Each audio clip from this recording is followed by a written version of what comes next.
আচ্ছা, আমার স্ক্রিন কি দেখা যাচ্ছে কিনা একটু কনফার্ম করো তো। না ভাইয়া, দেখা যাচ্ছে না। ও, আমি তো স্ক্রিন শেয়ার অনই করিনি।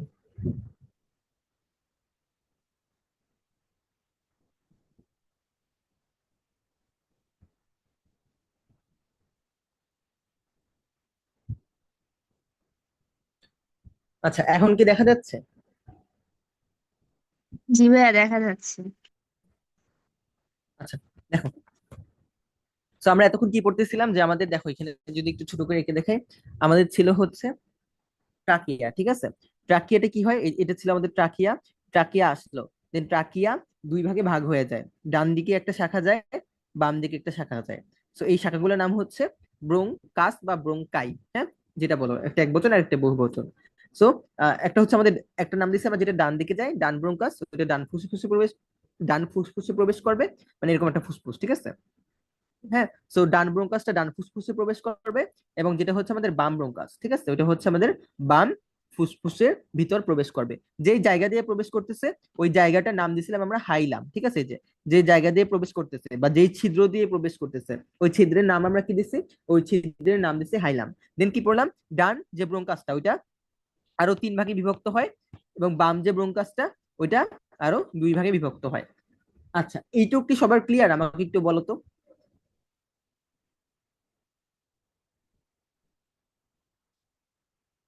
এতটুকু কি সবাই বুঝতে জি পারছো? ভাইয়া, ক্লিয়ার। আচ্ছা, ঠিক আছে। সো দেখো, আমরা এই এই পর্যন্তই আমাদের ছিল, ঠিক আছে। সো এগুলো জাস্ট, ভাই এগুলো এমসিকিউর জন্য মনে রাখবো যে ডান ব্রোঙ্কাস তিন ভাগে বিভক্ত হয়, বাম ব্রোঙ্কাস দুই ভাগে বিভক্ত হয়, আর কিছুই না। এবং ব্রোঙ্কিওল দুই ধরনের আছে, এটা আপাতত লাগবে না। এখন আমরা শুরু করবো ফুসফুস, ঠিক আছে, এবং ফুসফুসের গঠনটা সিকিউ তে আসে। হ্যাঁ, ফুসফুসের যে গঠন, ফুসফুসের গঠনটা সিকিউ বা সৃজনশীলের জন্য ইম্পর্টেন্ট, ঠিক আছে। সিকিউ লিখে নাও। তো চলো আমরা দেখি, ফুসফুস আমাদের সংখ্যায় কয়টা? দুইটা, অবশ্যই। আচ্ছা, এখন আমরা প্রথম পর্ব বাম ফুসফুস। দেখো, বাম আর ডান ফুসফুস একদম যে একই এরকম না, একটুও পার্থক্য আছে। যেটা হচ্ছে আমাদের বাম ফুসফুস, বাম ফুসফুসটা আকারে হচ্ছে ছোট। হ্যাঁ, আকারে ছোট, কত গ্রাম এটা পড়ার দরকার নেই। বাম ফুসফুস আকারে ছোট, এবং এটা হচ্ছে দুই লোব বিশিষ্ট, খুবই খুবই খুবই ইম্পর্টেন্ট, যে আগে বলছিলাম না আমরা পড়বো। হ্যাঁ, বাম ফুসফুস দুই লোব বা দুই খণ্ডে খণ্ডে বিভক্ত। এবং যেটা হচ্ছে আমাদের ডান ফুসফুস, ডান ফুসফুসটা একটু বড়।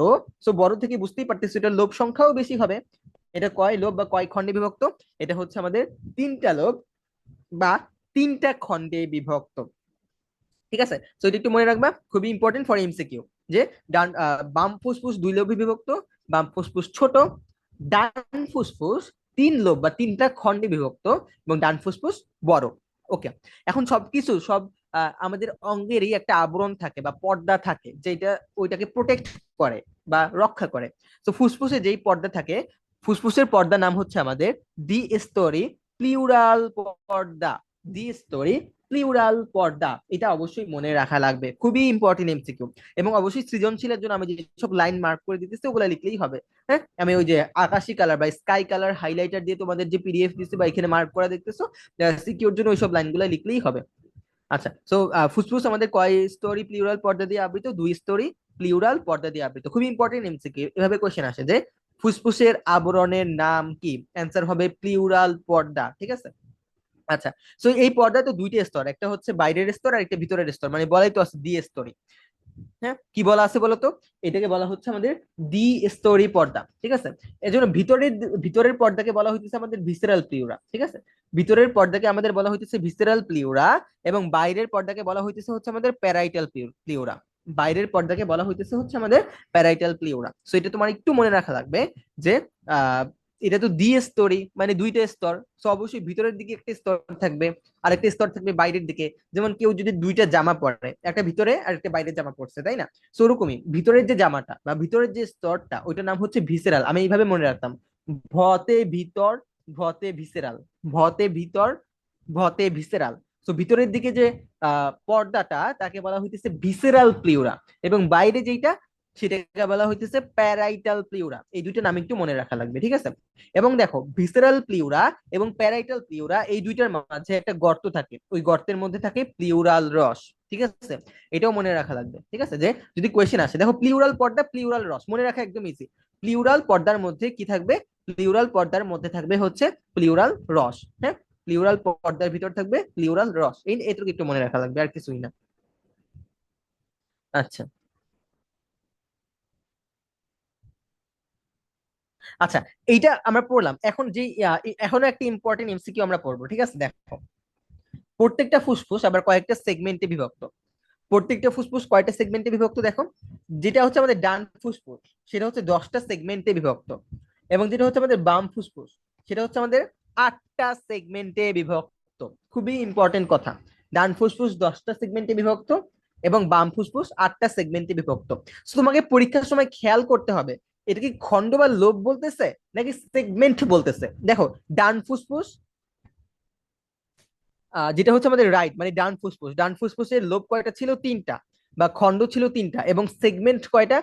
সেগমেন্ট হচ্ছে আরো ছোট, আরো ছোট। ঠিক আছে, সেগমেন্ট হচ্ছে আমাদের 8টা। এটা মনে, সরি, সেগমেন্ট হচ্ছে আমাদের 10টা ডান ফুসফুসে। এবং যেটা হচ্ছে আমাদের বাম ফুসফুস বা লেফট লাং, লেফট ফুসফুস, ওইখানে খন্ড কয়টা ছিল? 2টা, এবং সেগমেন্ট কয়টা? সেগমেন্ট হচ্ছে 8টা।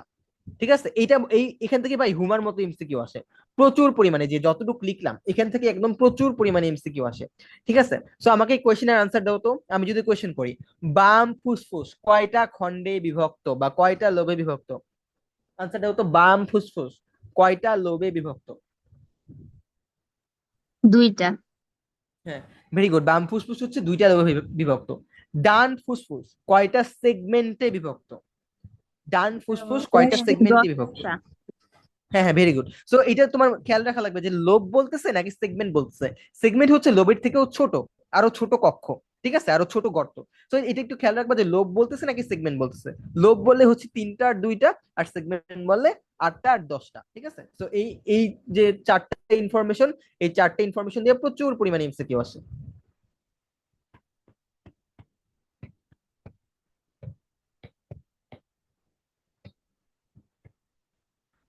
আচ্ছা, তো এখন আমরা যাই আমাদের হ্যাঁ, এখন এখানে আসি আমরা, দেখো। তো এখন আমরা কিছু কথাবার্তা বলবো। দেখো এখানে কি কি লিখছে। এখানে লিখছে হচ্ছে আমাদের প্রাইমারি ব্রোঙ্কাস, সেকেন্ডারি ব্রোঙ্কাস, তারপর লিখলে হচ্ছে টারশিয়ারি ব্রোঙ্কাস। ঠিক আছে, এগুলো যখন তোমরা জৈব রসায়নে পড়বে তখন বুঝবা যে প্রাইমারি, সেকেন্ডারি, টারশিয়ারি। ঠিক আছে, মানে প্রথম, দ্বিতীয়, তৃতীয়। হ্যাঁ, তো দেখো ট্রাকিয়ার বিভাজনের মাধ্যমে যে ব্রোঙ্কাস মানে ডান ও বাম ফুসফুসে প্রবেশ করে। ঠিক আছে, ওই যে দেখাইছিলাম যে ট্রাকিয়ার যে বিভাজন হয়ে ডান ও বাম দুই ভাগে বিভক্ত হয়, ওই ব্রোঙ্কাস গুলাকে বলা হইতেছে প্রাইমারি ব্রোঙ্কাস। ঠিক আছে, মানে এই যদি হয় ট্রাকিয়া।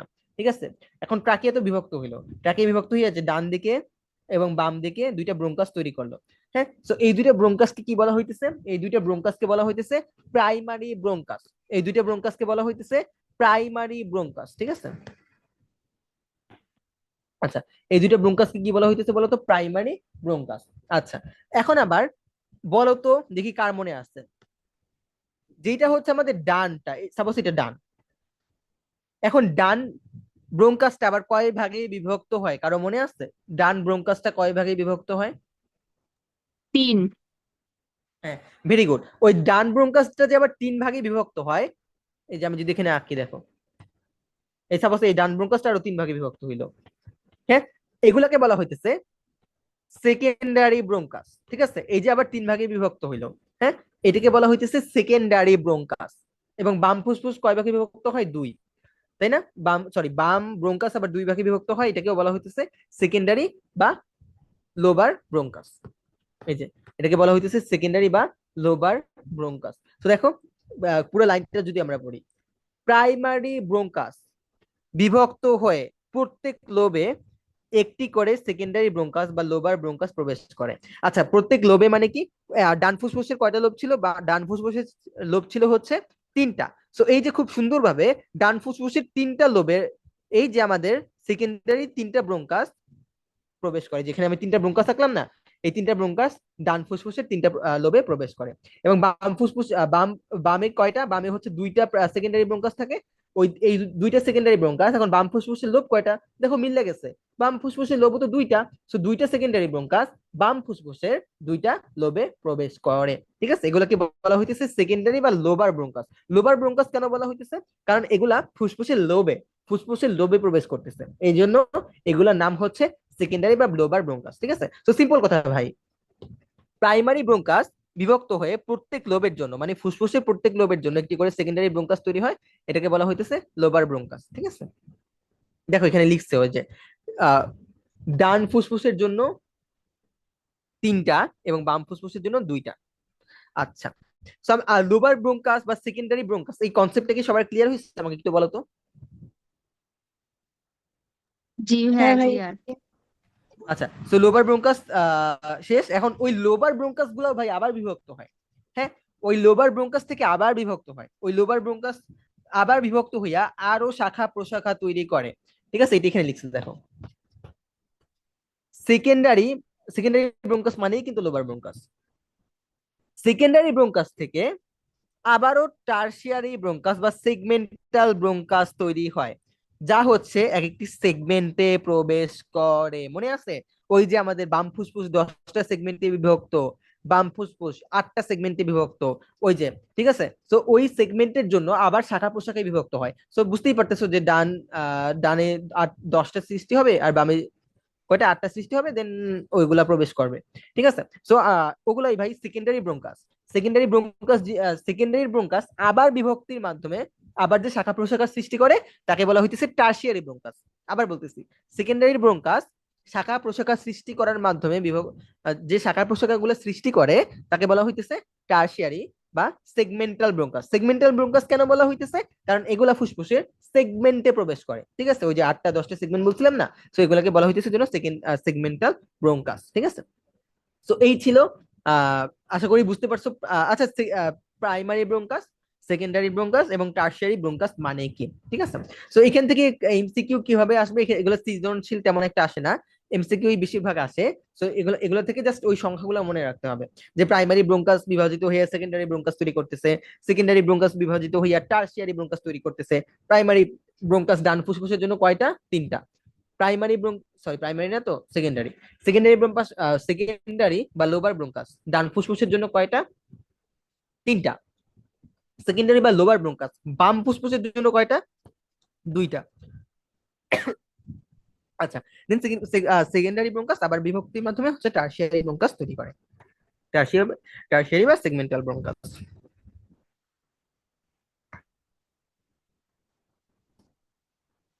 আচ্ছা, তো এইখান থেকে আর আমাদের তেমন পড়ার মতো কিছু নাই। এই যে এখানে ওই শাখা প্রশাখা গুলো আর কি দেখাইতেছে। ঠিক আছে, যে কিভাবে কিভাবে হচ্ছে সৃষ্টি হচ্ছে, এগুলো তোমার দরকার নেই, আমি যা বুঝাইছি অতটুকু বুঝলি এনাফ।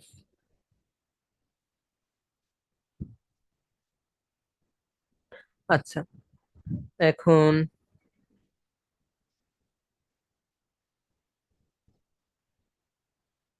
আচ্ছা, এই লাইনটাতে আমি একটু পরে আসতেছি, এটা এখনই না পড়ে এই লাইনটাতে আমি একটু পরে আসতেছি। ঠিক আছে, এটা এখন দরকার নেই, এখানে আমি পরে আসতেছি।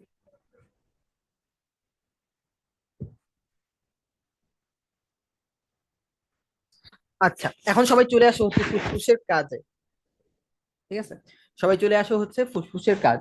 ফুসফুসের কাজ থেকে সিকিউ আসে না, ফুসফুসের কাজ থেকে হচ্ছে এমসিকিউ এর জন্য। জাস্ট আমি যেগুলো দেখাই দিচ্ছি সেগুলো পড়লেই হবে। হ্যাঁ, ফুসফুসের কাজ কি? ফুসফুসের প্রধান কাজ হচ্ছে এটা শ্বসন অঙ্গ। ফুসফুস হচ্ছে আমাদের শ্বসনে সাহায্য করে, এটা ফুসফুসের প্রধান কাজ। ঠিক আছে, ফুসফুস আমাদের কিতে সাহায্য করে? ফুসফুস হচ্ছে আমাদের শ্বসনে। ঠিক আছে, ফুসফুস হচ্ছে আমাদের শ্বসনে সাহায্য করবে।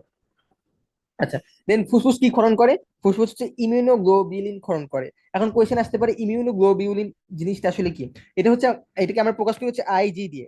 হ্যাঁ, এটা আমরা যখন তোমাদের ইমিউন বা প্রতিরক্ষার একটা চ্যাপ্টার আছে, বলে না আর ইমিউনিটি খারাপ, ও বেশি অসুস্থ হয়। ঠিক আছে, তো ওইটা নিয়ে একটা চ্যাপ্টার আছে, এখানে আমরা পড়বো ইমিউনোগ্লোবিউলিন কি। আপাতত বোঝার দরকার নাই, এখন জাস্ট মনে রাখো ইমিউনোগ্লোবিউলিন ফুসফুস থেকে ক্ষরণ হয়। হ্যাঁ, ইমিউনোগ্লোবিউলিন যদি এক লাইনে বলি, এটা হচ্ছে আমাদের দেহের ইমিউন সিস্টেম, মানে পুষ্টি বা আমাদের দেহের রোগ প্রতিরোধ ব্যবস্থার একটা পার্ট। হ্যাঁ, ইমিউনোগ্লোবিউলিন। তো এখন জাস্ট এইটা মনে রাখো, ফুসফুস থেকে হচ্ছে ইমিউনোগ্লোবিউলিন ক্ষরণ হয়, ফর এমসিকিউ। আচ্ছা, দেন আরো কি কি সংরক্ষণ ও বিমুক্ত হয় দেখো তো। Serotonin, histamine. হ্যাঁ, এটা একটু মনে রাখা লাগবে যে ফুসফুস কি কি জিনিস সংরক্ষণ করে ও বিমুক্ত করে? হ্যাঁ, সেরোটোনিন, হিস্টামিন। এবং কি কি জিনিস অপসারণ করে? কি কি জিনিস দেহ থেকে অপসারণ করে? দুইটা জিনিস, ব্রাডিকিনিন, প্রোস্টাগ্ল্যান্ডিন। ব্রাডিকিনিন, প্রোস্টাগ্ল্যান্ডিন, এই নামগুলো একটু কঠিন, বাট চারটা নাম। হ্যাঁ, সেরোটোনিন আর হিস্টামিন সংরক্ষণ ও বিমুক্ত করে, আর ব্রাডিকিনিন আর প্রোস্টাগ্ল্যান্ডিন অপসারণ করে। অপসারণ করে, ঠিক আছে? এই নামগুলো একটু মনে রাখা লাগবে। ওকে। আচ্ছা, আমাদের ফুসফুসের কাছ থেকে এই তিনটে ইনফরমেশন পড়লেই হবে, যেগুলো আমি দেখাই দিচ্ছি। এখন আসো তোমাদের,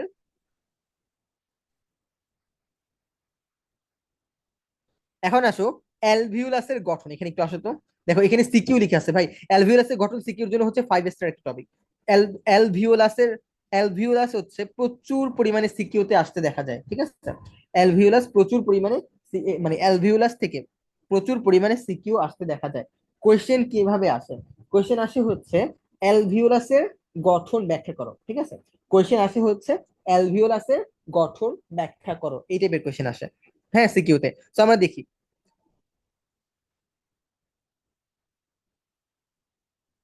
আচ্ছা, এখান থেকে আরেকটা জিনিস।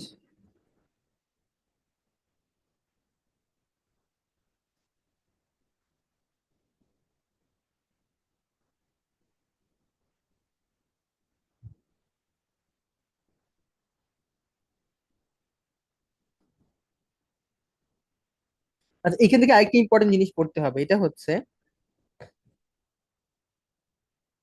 হ্যাঁ পাইছি দেখো। এই যে আমাদের যে আমরা কি পড়ছিলাম, সেগমেন্টাল ব্রোঙ্কাস বা টার্সিয়ারি ব্রোঙ্কাস পর্যন্ত পড়ছিলাম। হ্যাঁ, এখন মজার ব্যাপার হচ্ছে ওই টার্সিয়ারি ব্রোঙ্কাস গুলো না আবার বারবার বিভক্ত হয়। দেখো, টার্সিয়ারি ব্রোঙ্কাস আবার বারবার বিভক্ত হয়ে যে সূক্ষ্ম নালীর সৃষ্টি করে সেগুলোকে বলা হইতেছে ব্রোঙ্কিওল। সেগুলোকে কি বলা হইতেছে বলতো? ব্রোঙ্কিওল। হ্যাঁ, এইটা একটু মনে রাখা লাগবে, ঠিক আছে? এইটা মনে রাখা লাগবে। সেগমেন্টাল ব্রোঙ্কাস আবার বিভক্তির মাধ্যমে কি সৃষ্টি করতেছে? ব্রোঙ্কিওল। সো ভাই, এটা একদম ইজি, মানে হচ্ছে সিকুয়েন্স ইজি। প্রথম সৃষ্টি হলো ট্রাকিয়া, ট্রাকিয়া থেকে প্রাইমারি ব্রোঙ্কাস, প্রাইমারি ব্রোঙ্কাস থেকে সেকেন্ডারি ব্রোঙ্কাস, সেকেন্ডারি ব্রোঙ্কাস থেকে টার্সিয়ারি ব্রোঙ্কাস, টার্সিয়ারি ব্রোঙ্কাস আবার বিভক্তের মাধ্যমে ব্রোঙ্কিওল তৈরি হয়। সো কেউ চাইলে এভাবে লাইন করে লিখে নিতে পারো যে ট্রাকিয়া, ট্রাকিয়া থেকে ট্রাকিয়া বিভক্ত হয়ে কি সৃষ্টি করছিল? Primary bronchus. প্রাইমারি ব্রোঙ্কাস তারপর হচ্ছে আবার বিভক্তির মাধ্যমে, প্রাইমারি ব্রোঙ্কাস আবার বিভক্তির মাধ্যমে কি তৈরি করছে? Secondary bronchus. সেকেন্ডারি ব্রোঙ্কাস গুলো আবার বিভক্তির মাধ্যমে কি তৈরি করছে? Tertiary bronchus. টার্সিয়ারি ব্রোঙ্কাস গুলো আবার বিভক্ত হইয়া ছোট ছোট ব্রোঙ্কিওল তৈরি করছে। সো কেউ চাইলে এই সিরিয়ালটা লিখে নিতে পারো, ঠিক আছে? সহজ ব্যাপার। এই ব্যাপারটা কি সবাই বুঝতে পারছে? আমাকে একটু কনফার্ম করো তো। ভাইয়া, হ্যাঁ হ্যাঁ, বলো। এইটা সিকিউতে আসলে কি এই পাশের চিত্রটার কি কোনো দরকার আছে? আচ্ছা, ফুসফুসের গঠন যদি তোমার সিকিউতে আসে, ঠিক আছে, ফুসফুসের গঠন যদি তোমার সিকিউতে আসে, তাহলে আম, এঁকে দিতে পারলে ভালো। দেখো, এটা খুবই ইজি একটা চিত্র, বাট এখানে তো ওইভাবে কোনো গঠন দেখায়নি। আচ্ছা, আমি একটু দেখো, আমি এখানে একটা সুন্দর আঁকা দিই, দেখো এইভাবে আঁকলেই হবে। হ্যাঁ, আঁকে দিলে একদম বেস্ট একটা জিনিস হয়। দেখো, এটা এটা আঁকলে কি ট্রাকিয়া, ট্রাকিয়া থেকে জাস্ট প্রাইমারি ব্রোঙ্কাসটা দেখাইতে পারলেই হবে, যেটা হচ্ছে আমাদের প্রাইমারি ব্রোঙ্কাস। ট্রাকি বিভক্তির মাধ্যমে কি তৈরি করলো? Primary bronchus. ঠিক আছে, এখন আসবো হচ্ছে আমরা ফুসফুস। ফুসফুসকে এই ফুসফুস এঁকে ফেলাম, শেষ। এই যে ফুসফুস, এখানে একটা ফুসফুস আঁকবো, এই ফুসফুস। ঠিক আছে, এই হচ্ছে ফুসফুস আঁকলাম। হ্যাঁ, এখন তোমাকে কি বলছে? ডান ফুসফুস কয় ভাগে বিভক্ত? আহ 3 ভাগে বিভক্ত ছিল না? So, যদি এরকম দুটো দাগ দিয়ে দিতে পারো আরো ভালো। এই, ঠিক আছে, 3 ভাগে বিভক্ত হয়ে গেল। এবং বাম ফুসফুস কয় ভাগে বিভক্ত বলছিল? 2 ভাগে। তো এভাবে একটা দাগ দিয়ে দিলাম। তো বাম ফুসফুস এই যে কয় ভাগে বিভক্ত হয়ে গেল? 2 ভাগে। ঠিক আছে, এখন চাইলে ইচ্ছা মতো এগুলো দিয়ে শাখা প্রশাখা বের করতে পারো। হ্যাঁ, যে এগুলা থেকে যে 3টা কইরা, এগুলো তোমার ইচ্ছে, এগুলো যে একদম হিসাব করে বের করা লাগবে 3টা 8টা এমন না। তো এগুলো থেকে এরকম শাখা প্রশাখা বের করে দিলা, শেষ। এই, এখান থেকে এরকম শাখা প্রশাখা বের করে দিলা। এই, ইজি না? আঁকতে পারবা তাহলে এটা? হ্যাঁ ভাইয়া, বুঝছি। আচ্ছা, তো জাস্ট এইটুকু আঁকলেই হবে, আর না আঁকতে চাইলে খুব বেশি প্রবলেম নাই, ঠিক আছে? বাট আঁকলেই ফুল মার্কস পাবা।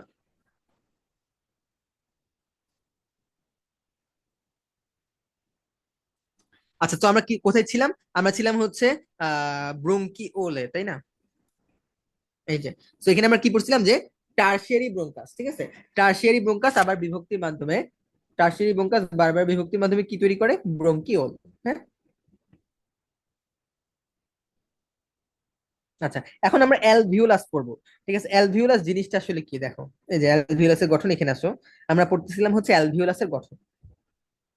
সবাই আবার অ্যালভিওলাসের গঠনে ফেরত আসো। আচ্ছা, এখন আমরা পড়বো হচ্ছে অ্যালভিওলাসের গঠন। দেখো, অ্যালভিওলাস অ্যালভিওলাস ফুসফুসের কার্যকারী একক। অ্যালভিওলাস কি? অ্যালভিওলাস হচ্ছে আমাদের ফুসফুসের কার্যকারী একক। ঠিক আছে। আহ, এইটা দিয়ে যে মেডিকেলে কয়বার কোয়েশ্চেন আসছে যে নিচের কোনটি ফুসফুসের কার্যকারী একক, অ্যান্সার হবে আমাদের অ্যালভিওলাস। অ্যালভিওলাস হচ্ছে আমাদের ফুসফুসের কার্যকারী একক, এটা মনে রাখা লাগবে। মানে কি জানো, ফুসফুস ওই যে আমরা পড়ছি না, ফুসফুস একদম ছোট ছোট বিভক্ত হইতে হইতে হইতে হইতে একদম যে ছোট একক, ওইটা হচ্ছে আমাদের অ্যালভিওলাস। মানে অনেকগুলো অ্যালভিওলাস মিললে হচ্ছে একটা ফুসফুস গঠন করে। সো অ্যালভিওলাস জিনিসটাকে আমি যদি এক লাইনে বলি, অ্যালভিওলাস হচ্ছে ফুসফুসের গঠনের একক। যেমন মানুষের দেহ গঠনের একক কি? মানুষের দেহ গঠনের একক যেমন কোষ, সেরকম একটা ফুসফুস গঠনের একক হচ্ছে অ্যালভিওলাস। অনেকগুলো অ্যালভিওলাস একসাথে মিললে একটা ফুসফুস গঠন করে। তো ফুসফুস হচ্ছে অ্যালভিওলাস হচ্ছে ফুসফুসের একক বা কার্যকারী একক। ঠিক আছে।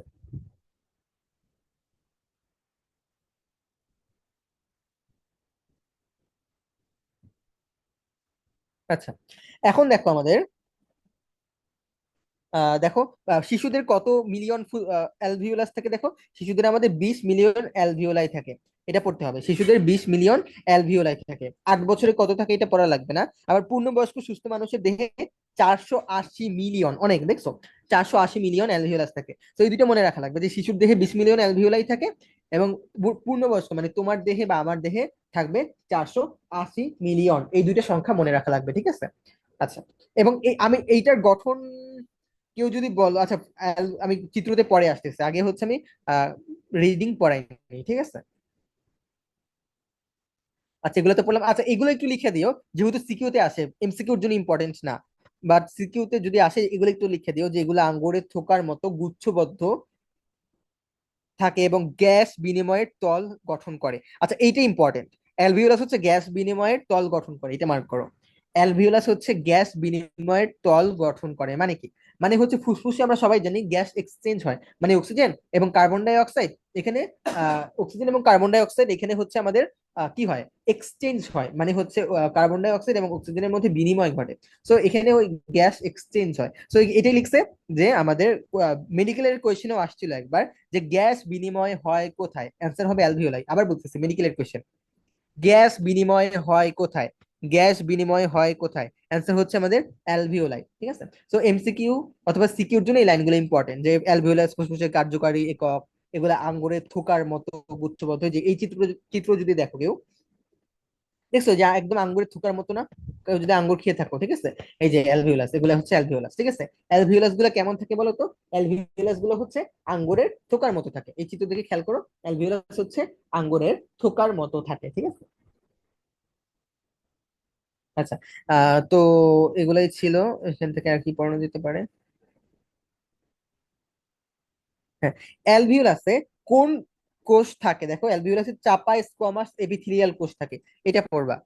হ্যাঁ, অ্যালভিওলাসে চাপা তোমরা ক্লাস 9-10 পড়ছিলা যে এপিথেলিয়াল কোষ, হ্যাঁ, চাপা স্কোয়ামাস এপিথেলিয়াল কোষ থাকে। তো এটা মুখস্থ করতে হবে। অ্যালভিওলাসে ফর এমসিকিউ সিকিউ দুইটার জন্যই, অ্যালভিওলাসে কোন কোষ থাকে? চাপা স্কোয়ামাস এপিথেলিয়াল কোষ থাকে, এটা এমসিকিউর জন্য পড়তে হবে। আচ্ছা, দেন অ্যালভিওলাসের আরেকটা গুরুত্বপূর্ণ বৈশিষ্ট্য হচ্ছে এখানে ফ্যাগোসাইটিক অ্যালভিওলার ম্যাক্রোফেজ থাকে। হ্যাঁ, এটাও এটাও মুখস্থ করতে হবে যে ফ্যাগোসাইটিক মানে কি। ফ্যাগোসাইটিক মানে হচ্ছে এটা ফ্যাগোসাইটোসিস করে। ফ্যাগোসাইটোসিস মানে কি? ফ্যাগোসাইটোসিস মানে হচ্ছে ওই যে যারা লাইসোজোম পড়ছিলা, ওই যে জীবাণু ভক্ষণ করার প্রক্রিয়া কি বলা হইতেছে? ফ্যাগোসাইটোসিস। তো ফ্যাগোসাইটো ফ্যাগোসাইটিক অ্যালভিওলার ম্যাক্রোফেজ মানে হচ্ছে যেই সব কোষ আমাদের জীবাণু ভক্ষণ করে ফুসফুসের মধ্যে, তাদের আমরা নাম দিছি ফ্যাগোসাইটিক অ্যালভিওলার। অ্যালভিওলার নাম কেন দিছি? কারণ এটা অ্যালভিওলাস থাকে। ঠিক আছে। আচ্ছা, একটা সেকেন্ড। আচ্ছা, অ্যালভিওলাস আমরা নাম অ্যালভিওলার নাম কেন দিছি? অ্যালভিওলাস থাকে। এবং ম্যাক্রোফেজ মানে হচ্ছে আহ ম্যাক্রোফেজ তোমরা ইতে পড়ছো, রক্তের চ্যাপ্টারে পড়ছো। ঠিক আছে, macrophage. So phagocytic alveolar macrophage মানে হচ্ছে যেই সব কোষ আমাদের ওই যে জীবাণু ভক্ষণ করে, তাদের নাম নাম দিছি আমরা ফ্যাগোসাইটিক অ্যালভিওলার ম্যাক্রোফেজ। তো এই নামগুলো একটু মনে রাখতে হবে, যে অ্যালভিওলাসে কোন কোষ থাকে? এপিথেলিয়াল কোষ। এবং এটা কি ধারণ করে? অ্যালভিওলাসের প্রাচীরে থাকে হচ্ছে ফ্যাগোসাইটিক অ্যালভিওলার ম্যাক্রোফেজ, যা কিনা জীবাণু ধ্বংস করতে সাহায্য করে। হ্যাঁ। এখানে লিখছে দেখো, ম্যাক্রোফেজ অণুজীব এবং বহিরাগত কণা ধ্বংস করে। ঠিক আছে, এই যে ম্যাক্রোফেজের কাজ আমি বললাম না, ম্যাক্রোফেজ হচ্ছে কি করে, ম্যাক্রোফেজ হচ্ছে আমাদের আহ অণুজীব এবং বহিরাগত কণা হচ্ছে আমাদের ধ্বংস করে। আচ্ছা, এখন আমরা অ্যালভিওলাস নিয়ে আরো কিছু পড়তে হবে। সেটা হচ্ছে, দেখো এই কথাগুলো এখন ইম্পর্টেন্ট, এখন যা বলবো সেই কথাগুলো হচ্ছে ইম্পর্টেন্ট। ঠিক আছে, দেখো অ্যালভিওলাসের প্রাচীরে দুই ধরনের আবরণী কোষ থাকে। অ্যালভিওলাসের প্রাচীরে কয় ধরনের কোষ থাকে? দুই ধরনের, টাইপ 1 কোষ, টাইপ 2 কোষ। সো জাস্ট এটা মনে রাখবা, অ্যালভিওলাসের ভিতরে দুই টাইপের কোষ থাকে। সেই দুইটা টাইপের আমরা নাম কি দিচ্ছি? Type 1, type 2। অ্যালভিওলাসের প্রাচীরে দুই ধরনের কোষ থাকে, একটা হচ্ছে টাইপ 1 আর একটা টাইপ 2। এখন দেখো, যেটা হচ্ছে আমাদের টাইপ 2 কোষ, যেটা আমাদের টাইপ 2 কোষ, ওইটা থেকে সারফ্যাক্ট্যান্ট, সারফ্যাক্ট্যান্ট নামক এক ধরনের ফসফোলিপিড, সারফ্যাক্ট্যান্ট নামক এক ধরনের ফসফোলিপিড বের হয়। এটা মনে রাখা খুবই ইম্পর্টেন্ট, খুবই ইম্পর্টেন্ট। ঠিক আছে, আচ্ছা, এবং ওইটা কিসের অনুরূপ? এটা হচ্ছে ডিটারজেন্টের অনুরূপ। হ্যাঁ, এটা হচ্ছে ডিটারজেন্টের অনুরূপ। তো এই জন্য এটা লিখছে যে সারফ্যাক্ট্যান্ট নামক ডিটারজেন্ট এর অনুরূপ ফসফোলিপিড নামক রাসায়নিক পদার্থ নিঃসরণ হয়। ফসফোলিপিড নামক রাসায়নিক পদার্থ নিঃসরণ হয়। ঠিক আছে, তো এই কথাটা একটু মনে রাখা লাগবে। সেখান থেকে কি কি পড়তে হবে? আমি যদি কোয়েশ্চেন করি, হ্যাঁ, যে সারফ্যাক্ট্যান্ট এইটা কই থেকে খরিত হয়, অ্যান্সার হবে টাইপ 2 কোষ। প্রথম কোয়েশ্চেন, আমি কোয়েশ্চেন গুলো বললে তোমাদের জন্য ইজি করে দিচ্ছি যে কোন প্যাটার্নে পড়তে হবে। ফার্স্টের কোয়েশ্চেন, সারফ্যাক্ট্যান্ট এটা কোন কোষ থেকে খরিত হয়, অ্যান্সার হবে টাইপ 2 কোষ। 1 নাম্বার কোয়েশ্চেন। 2 নাম্বার কোয়েশ্চেন, সারফেক্ট্যান্ট কি? সারফেক্ট্যান্ট জিনিসটা কি? সারফেক্ট্যান্ট হচ্ছে এক ধরনের ফসফোলিপিড। হ্যাঁ, সারফেক্ট্যান্ট কি? সারফেক্ট্যান্ট হচ্ছে এক ধরনের ফসফোলিপিড। এখন আসি, সারফেক্ট্যান্ট কিসের মতো? কিসের মতো? সারফেক্ট্যান্ট হচ্ছে ডিটারজেন্টের মতো। সারফেক্ট্যান্ট কিসের মতো বা কিসের অনুরূপ? সারফেক্ট্যান্ট হচ্ছে ডিটারজেন্টের অনুরূপ। সো এই কয়েকটা ইনফরমেশন মনে রাখা লাগবে সারফেক্ট্যান্ট থেকে, এবং এখান থেকে মেডিকেলে কোশ্চেন আসছে। হ্যাঁ, মেডিকেলে কিভাবে কোশ্চেন আসছিল যে সারফেক্ট্যান্ট কোথায় থাকে, অ্যান্সার হচ্ছে অ্যালভিওলাই। হ্যাঁ, সারফেক্ট্যান্ট তো এখন আমরা কি নিয়ে পড়াশোনা করতেছি? অ্যালভিওলাস। তো সারফেক্ট্যান্ট কই থাকবে? সারফেক্ট্যান্ট থাকবে হচ্ছে আমাদের অবভিয়াসলি অ্যালভিওলাসে, কারণ টাইপ 1 কোষ, টাইপ 2 কোষ এগুলো তো অ্যালভিওলাসের ভিতরেই থাকে। তো সারফেক্ট্যান্ট, এখন আসে সারফেক্ট্যান্টের কাজ কি? হ্যাঁ, সারফেক্ট্যান্ট হচ্ছে আমাদের পৃষ্ঠটান হ্রাস করে, এটা মনে রাখবা।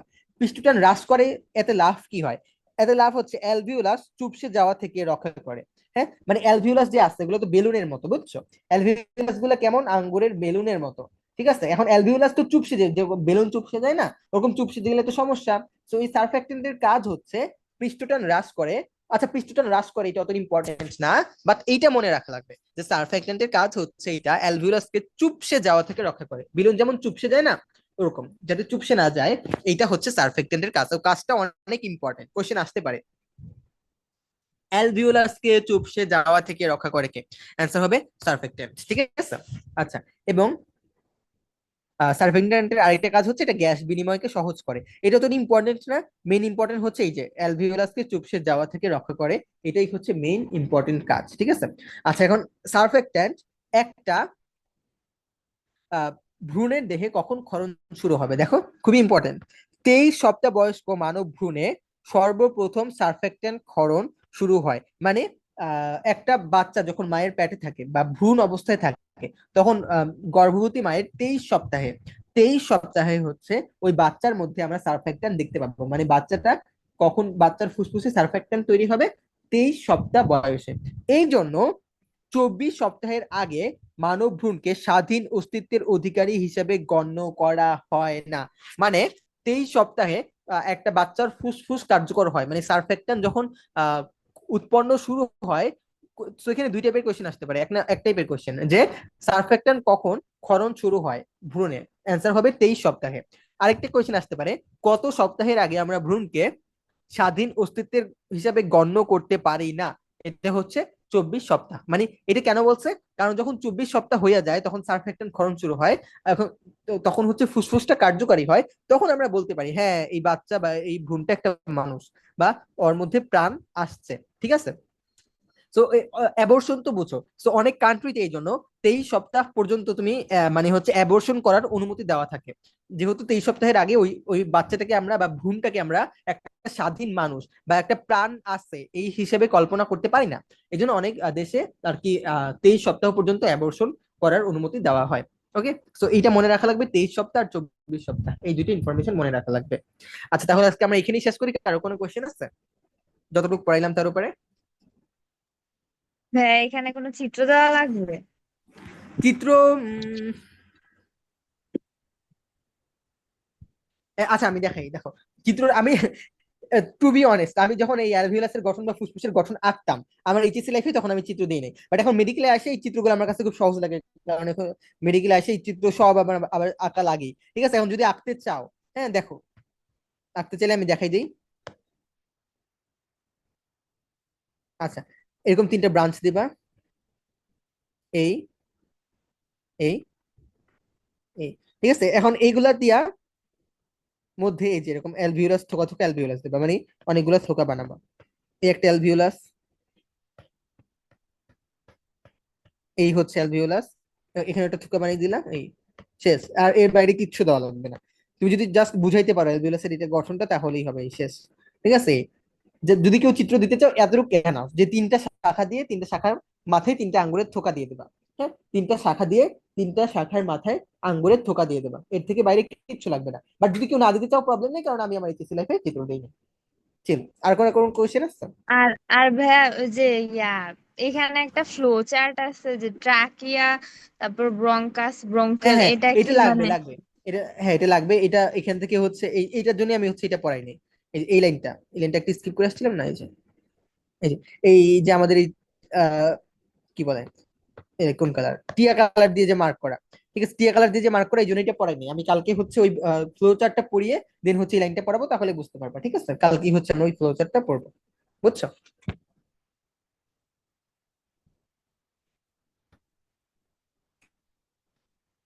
আর কারো কোনো কোশ্চেন আছে? না ভাইয়া। ওকে, সো কালকে আমরা হচ্ছে ওই ফ্লো চার্টটা পড়বো। ফ্লো চার্ট পরে যে শ্বসনতন্ত্রের প্রবাহের গতিপথ, যেটা হচ্ছে আমাদের শ্বসনতন্ত্র, বায়ুটা কোন দিক থেকে কোন দিকে প্রবাহিত হচ্ছে, হ্যাঁ, এটা পড়বো। দেন হচ্ছে আমাদের অ্যালভিওলাসের গঠন থেকে নেক্সট ক্লাস থেকে আমরা শুরু করবো হচ্ছে শ্বাসপেশি। শ্বাসপেশির মধ্যে পড়ার মতো কিছু নাই, শ্বাসতন্ত্রের কাজের মধ্যেও পড়ার মতো কিছু নেই। আমরা মোটামুটি কালকে মেইন টপিক হবে হচ্ছে আমাদের শ্বসনের শরীরবৃত্ত। ঠিক আছে, তো পড়তে থাকো তোমরা।